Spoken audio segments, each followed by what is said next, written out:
تیسری بات آئی ہے، اس کو سمجھا جائے جیسے کہ سمجھنے کا حق ہے۔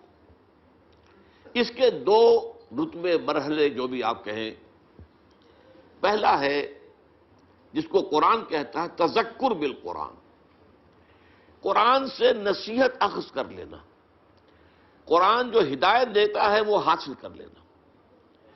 اس کے لیے قرآن مجید میں سورہ قمر میں 4 مرتبہ فرمایا گیا وَلَقَدْ يَسَّرْنَا الْقُرْآنَ لِلذِّكْرِ فَهَلْ مِن مُدَّكِرٍ۔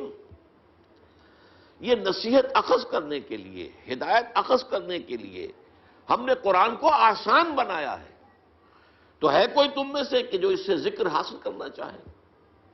قرآن اس اعتبار سے دنیا کی آسان ترین کتاب ہے، لیکن ایک شرط ہے، چھوٹی سی شرط، اس کو اس کی اپنی زبان میں پڑھا جائے۔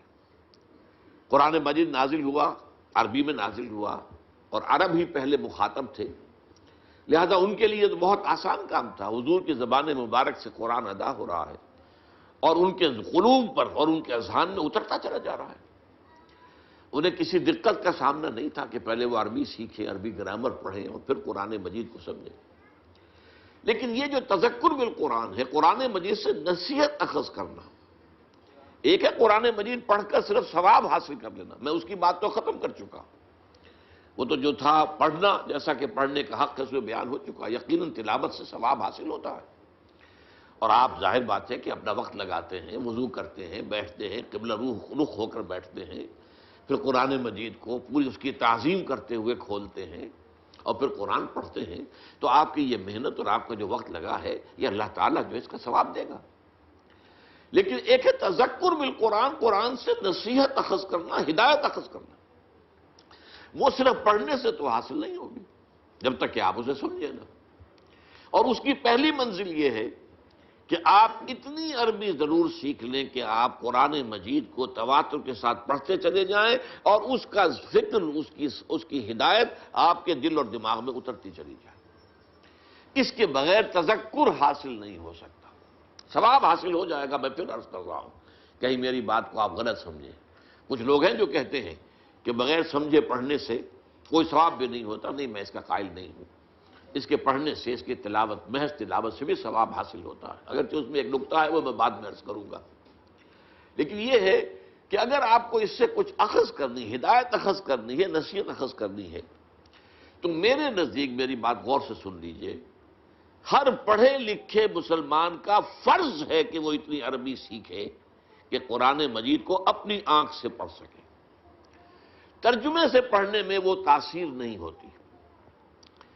آپ جو ہے ترجمے سے اگر پڑھیں گے تو گویا کہ آپ مترجم کی آنکھ سے پڑھ رہے ہیں۔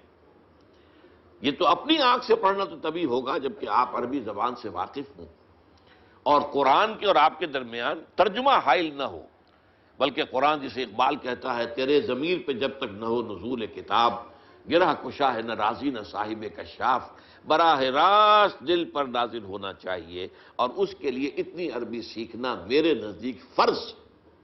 غور کیجئے، آپ نے ایم اے کیا ہے، بی اے کیا ہے، ایم بی اے کیا ہے اور تعلیم حاصل کی ہے، ڈاکٹری پڑھی ہے، انجینئرنگ، اور عربی اتنی نہ سیکھ سکے کہ قرآن مجید کو پڑھ سکے، کیا جواب دیں گے اللہ کے ہاں؟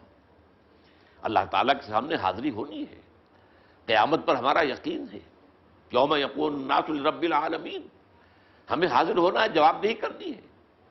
تم نے میرے کتاب کی کیا قدر کی؟ تم نے اس کے لیے اتنی محنت بھی نہ کی، تم نے انگریزی اتنی پڑھی کہ انگریزوں کو پڑھا دو۔ بے شمار ہندوستانی اور پاکستانی مسلمان، آپ کو معلوم ہونا چاہیے، انگلینڈ میں اسکولوں کے اندر پڑھا رہے ہیں، انگریزی پڑھا رہے ہیں، لیکن تم اتنی عربی نہ سیکھ سکے، حالانکہ تمہاری اپنی زبان اردو جو ہے اس کا ایک جملہ آپ نہ بول سکتے ہیں نہ لکھ سکتے ہیں جس میں عربی کا لفظ نہ آئے۔ جملہ عربی کا لفظ ہے، لفظ عربی کا لفظ ہے، تو یہ تو ہماری زبان کے اندر جو ہے رچی بسی زبان ہے، پھر اس کو تم نے نہیں سیکھا تو ہمارے کلام کی کیا قدر کی تم نے؟ اس کا جواب جو ہے آج ہی سوچ لیجئے۔ یہ گھڑی محشر کی ہے، طور سائے محشر میں ہے، پیش کر غافل عمل کوئی اگر دفتر میں ہے۔ اپنے آپ کو امیجن کیجئے، تصور کیجئے کہ اللہ کے حضور میں کھڑے ہیں اور وہاں سوال ہو رہا ہے کہ تم نے میری کتاب، جسے میں نے اپنی رحمانیت کا مظہر قرار دیا، جس کے بارے میں کہا قل بفضل اللہ وبرحمتہ فبذلک فلیفرحوا، تم نے اس کی کیا قدر کی؟ تو یہ ہے تذکر بالقرآن جو آسان ہے، لیکن اس کے لیے بھی عربی زبان کا اتنا فہم ضروری ہے کہ وہ براہ راست آپ اسے پڑھیں اور اس کا ذہن، اس کا فکر، اس کی سوچ، اس کی ہدایت آپ کے قلب اور ذہن میں اترتی چلی جائے۔